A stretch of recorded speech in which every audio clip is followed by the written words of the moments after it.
Back in the 50s and the 60s, the United Kingdom were the leading pioneers of aviation. We were developing supersonic jet fighters, transatlantic jet airliners, and we had a supersonic airliner. Admittedly, that was developed with France, but it was still operated by the UK under British Airways and BOAC, as in Concorde. But 1960, we saw Hawker Siddeley developing one of the most iconic jet fighters of its time. It was a VTOL aircraft, or a STOL and VTOL aircraft. We're talking the Hawker Harrier. That is the subject of today's video. I'm Rob. Welcome to RC Harrier Check UK. I wonder if I'll get this thing finished today. Nope, probably not.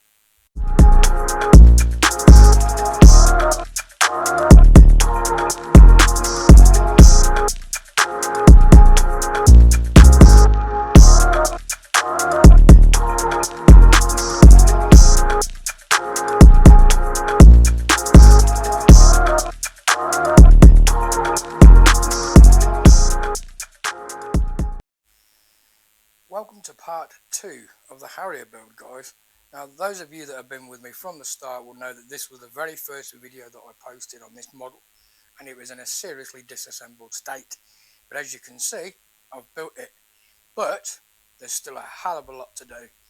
This aircraft is taking me a long time, purely and simply because the electronic side of it is quite complex for somebody like myself.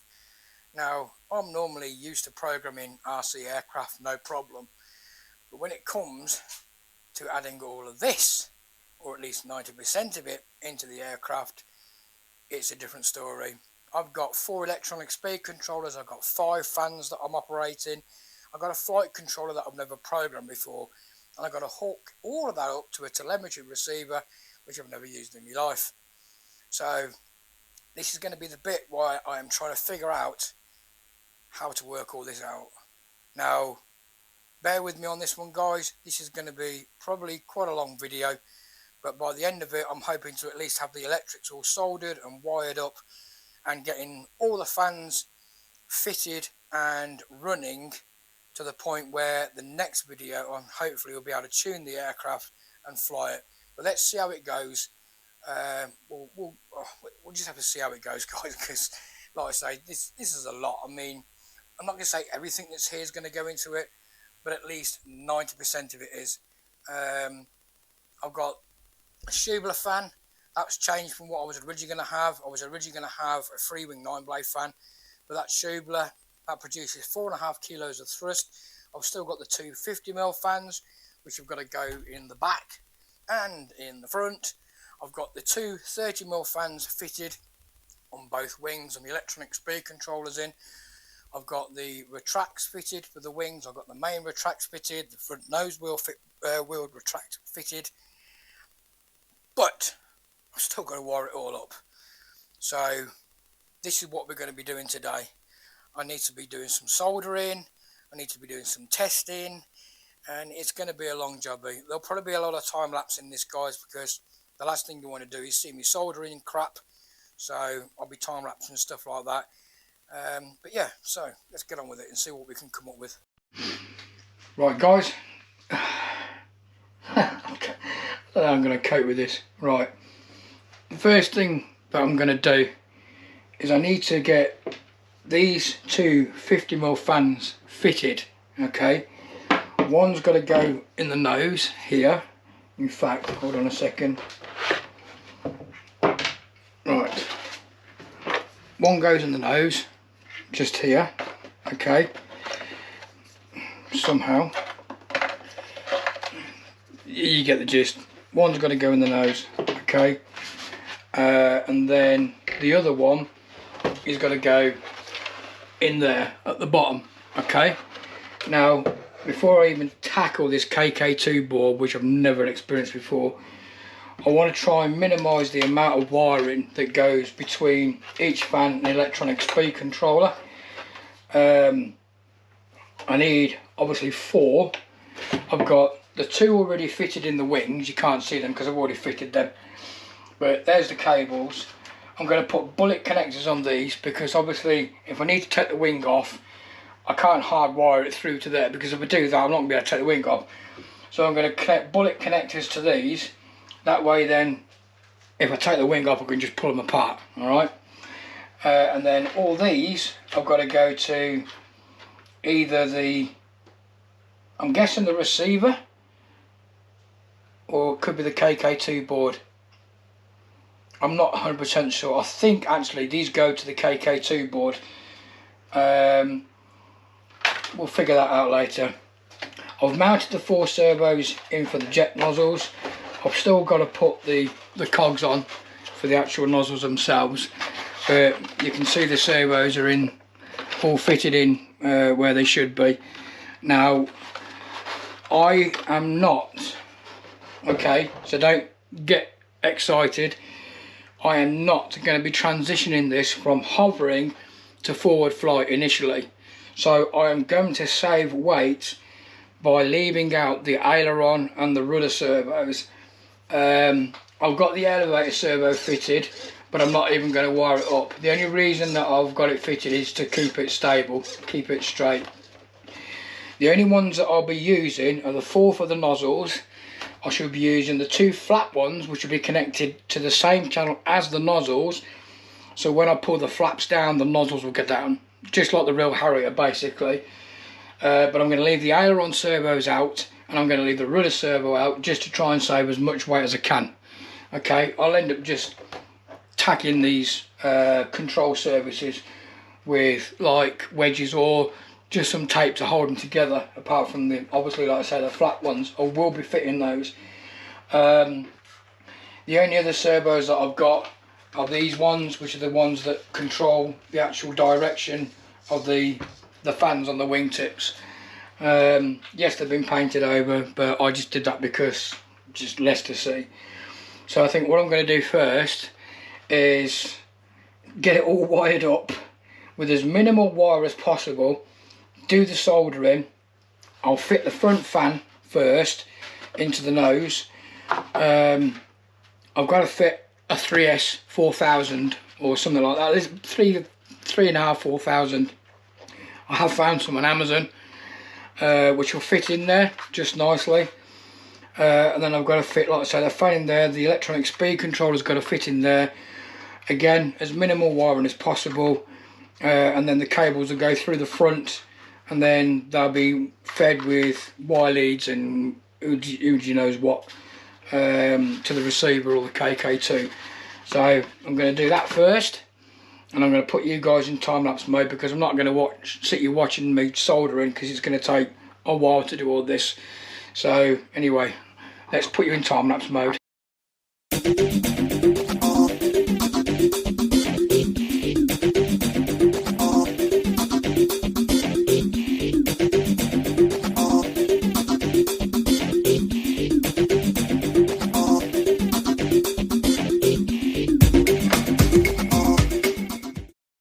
Oh man, that did not want to play. Just getting the 3 wires from the fan in that hole there was a nightmare. An absolute nightmare. I couldn't go in from the bottom, she says, because it's tighter at the bottom than when it is at the top, she says. And it's just a tiny little hole that I've got these 3 cables to go through. So trying to get them in through that hole, I don't know if you can see there's a hole behind that motor there, then through into that hole at the top, whilst holding the fan and trying to get the fan in place, was a nightmare. But anywho, it's in now. Anyway, let's carry on.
long-winded, wasn't it? Ha ha. Right, now as you can see, I've literally got about 1.5 inches on the end.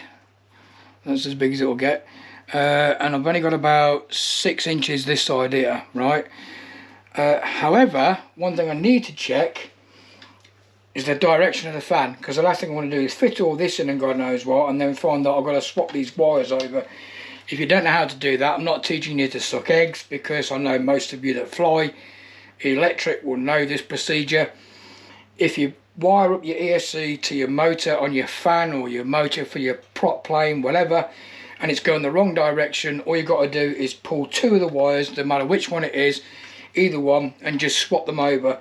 So if you got the red and the signal, you pull, just put the signal where the red went and the red where the signal went, and it'll reverse it back. But I'll give you a demo here, hopefully.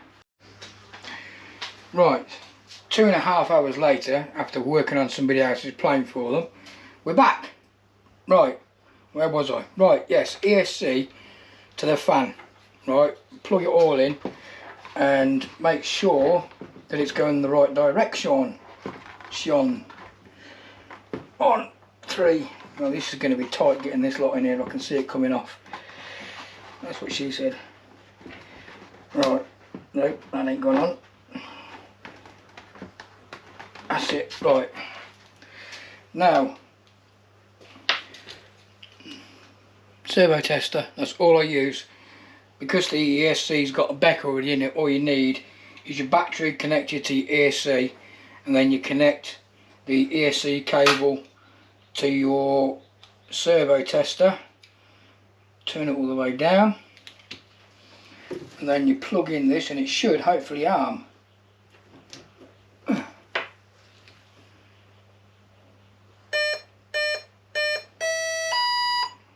Three. Right, let's hold the nose and rotate the fanish. That's going the right way. Let's see what it sounds like. Full chat.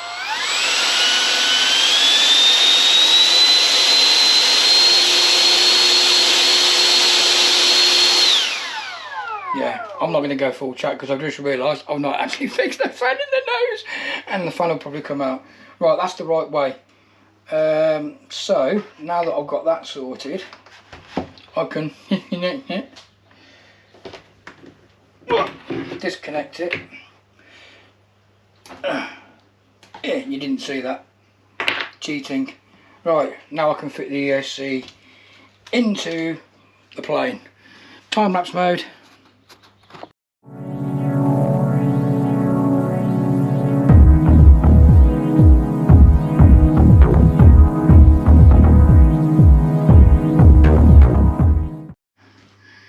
Okay, there we go. That's the nose bit done. So, a bit tight. I could do with the ESC being smaller, but it says 50 amp and they're the only 50 amp ones that I've got. But it's in there, it's not going to move. I've got the wires fed through, which are going to go on the plug when the flight controller's fitted, throttle cable, then we've got the retract servo cable, and we've got the steerable nose wheel cable. So that's that bit done. I think what I'm going to do, actually, let's see how much that weighs, because I want to try and keep an eye on the weight of everything if I can. I mean, ideally I want the whole aircraft to be around about 3.5 kilos with everything in it. If I can do that, then I'll be laughing. Let's see how much this weighs as it is. 412 grams. So that's 412 grams with a fan and the ESC all fitted and the wire for it. So that's not that bad. So let's crack on with the next bit, shall we, which is the rear end. Right, time to do the same again, but this time with the centre section. So, time-lapsey mode, you do go again.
Right guys, this is one of the bits that I've been dreading.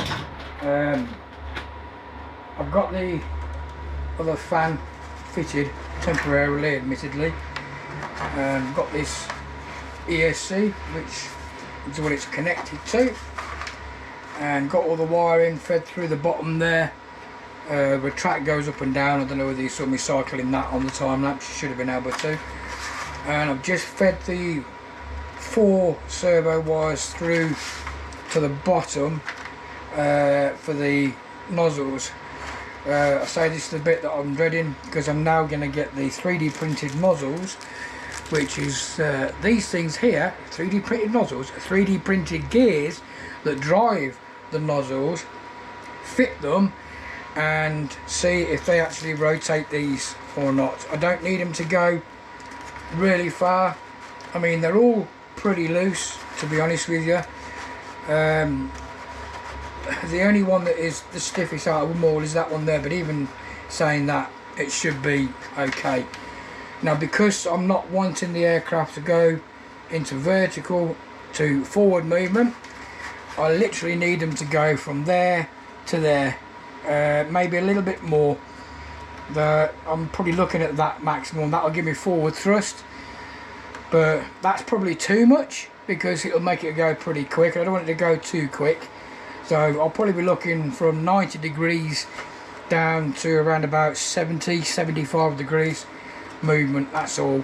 If I can get a little bit of forward movement, I've got to about 10 degrees before the nozzle gets to the point where it's removable.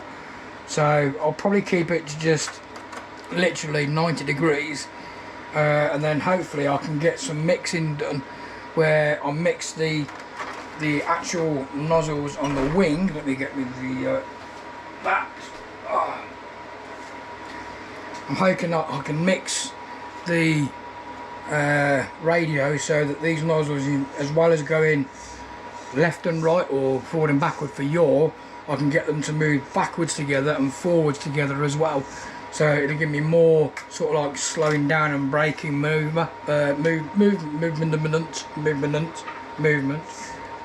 we'll see what happens, guys. We'll see how it goes.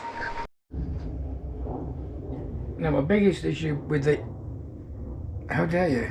Airliner going over. My biggest issue with these gear drives here is they're 3D printed. Now, the downside to them is, on a normal servo arm will fit onto a servo, you've normally got like a little groove that these sit into, and these have got nothing. They are literally relying on the actual screw holding them tight. I don't really want to put any contact adhesive or any glue on them to keep them in place, so I'm going to test fit them first and see how they are. I'm going to center all the servos first, then I'm going to fit one of them on. I'm going to see if it rotates the servo, the actual nozzle backwards and forwards. We'll see how it goes. Bear with me, guys. You're going to go into time-lapsey mode again.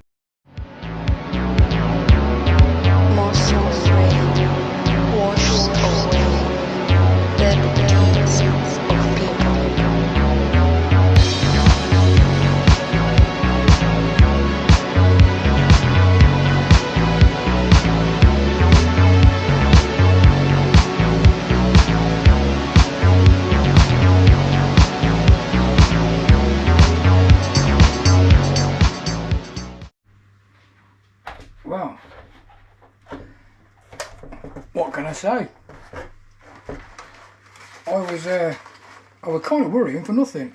Look at this. Come this way, you. Come this way, you. That's it.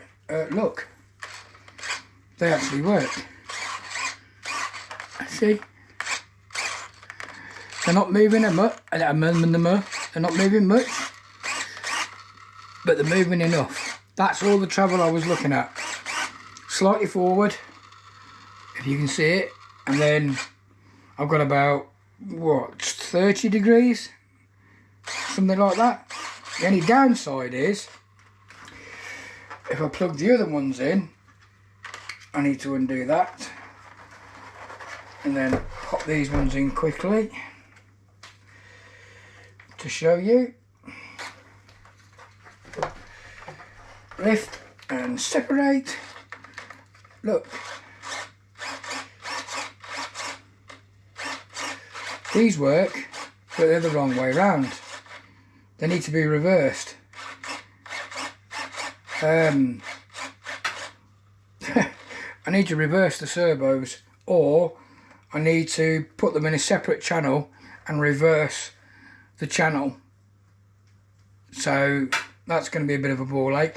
Luckily I've got a 10 channel receiver, so I think I've got enough channels on there to actually do that. But I'm going to mark these up now, left and right, sorry, port and starboard front and rear nozzles, so I know which one's which, and then when I plug them into the receiver, it's just a matter of me reversing one of the channels that they go into. But they work, they actually work. The only thing that I realised is I've not actually secured the servos in, so I'm just going to basically do that off camera. I'm going to put the servos on permanently, and then go from there. It's getting exciting now. Right, starting to get good now, guys. In fact, you know what I'm going to do? Of course you don't, because you're not thinking like me. I'm going to make a loom up for the battery, and I'm going to connect the two ESCs and the two 50mm fans together, and if I can figure it out in my head, I'm going to get the Schubler fitted as well. So I've got the Schubler and the two 50mm fans going all at the same time. Oh my god, that's going to sound pretty damn good. Let's see what happens. Right. Right, to do what I want to do, I want to get all three of these motors running, or at least these two, the front and the back one. But I need to make a lead up, but I'm going to make the lead up for all four, because this cable here will have 4 cell going from it to it, and then I'll have 4 wires that will come off, 4 positives, 4 negatives, they all go to each ESC. I'm running 2, 4, oh my god, hang on a minute, let me think. So I've got 2, right, these 2 will have bullet connectors on, which will go directly to this front ESC, and then these 2 shorter cables will go to these here, and then I need to make another 2 cables which will then connect to these here. So that's effectively only 3, isn't it? Or do I need 4? Let me think about this. I mean, I could do those 2 together. No, they'll conflict. Yeah, I'll do 2 separate leads. So 2 reds and 2 blacks that will go to these here in the wing as well. My god. I've never ever built a quad before. As you could probably tell. But this effectively is a quad with a big 90mm Schubler fan in the middle to provide thrust, as well as the 4 outer fans. So what you're seeing now is me basically wiring up a quad, and I've never done it before. So I'll make this lead up with these cables, hopefully get all the plugs right. I'm concentrating mainly on these 2 fans at the moment. The wings can wait until probably tomorrow, because I'm running out of time. It's about 7:30 PM at the moment, and I don't want to stay up here too late. So I'll put you on time-lapse mode while I make this lead up, and then I'll be back with you in a bit. Bye!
and fillets.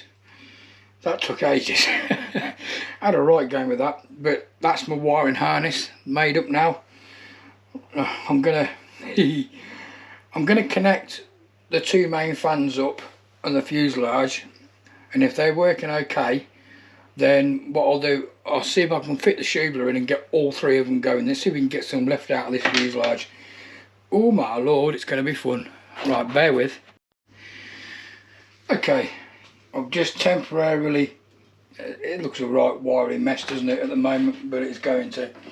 I've just temporarily wired up to the battery, the back fan and the front fan, and I'm not going to get much, if any, lift at all. I mean, this has got to be about 2 kilos, something like that. But let's just see if it works. I've got it connected to the servo tester again, and they're both going in separate channels, so I don't need the whole disconnecting one of the red cables, blah blah blah. That's only when you get it connected to the receiver. So, moment of truth is.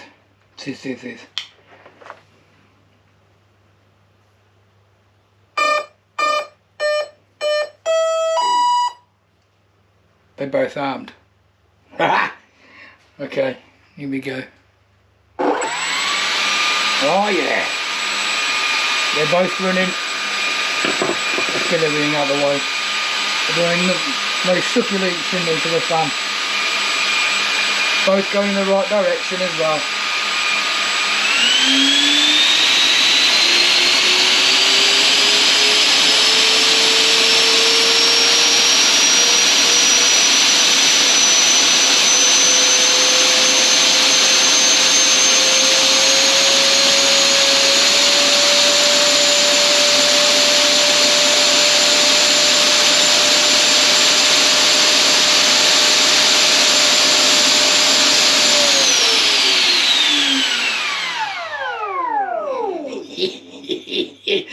Oh my god. Okay, I've got to do it.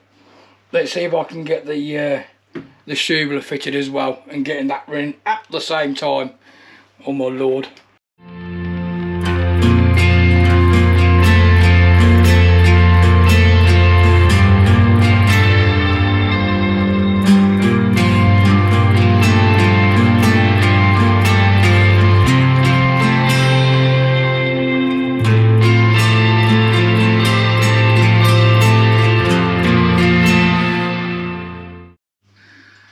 Okay. Oh my lord. Right. I've got the Schubler fitted and wired in temporarily to this. I've disconnected the two power leads from the other two BECs, sorry, the other two ESCs that power the 50mm fans. And I've got a separate BEC running this. So let's see what happens.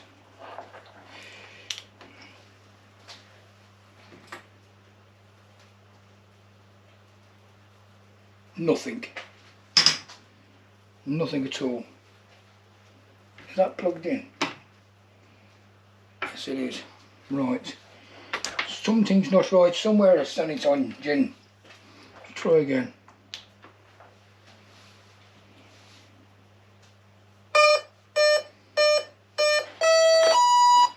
Right, now I need this one to power up the BEC for that. Does he still work?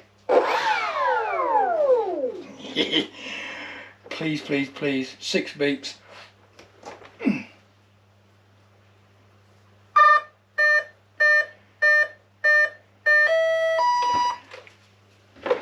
Oh my lord. Here we go, guys. Better move that out of the way. Is there anything else that needs to be moved out of the way? Because it's going to get blown out way if I'm not careful. Yes, I talk to myself and I get excited. Right. Let's move them as well, because even though they're metal, they're smaller, they'll get blown over here. Right. Oh, here we go. Now this battery is bigger than what it should be. It only needs a 4000 and I've got a 5200. Right, here we go.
That was loud.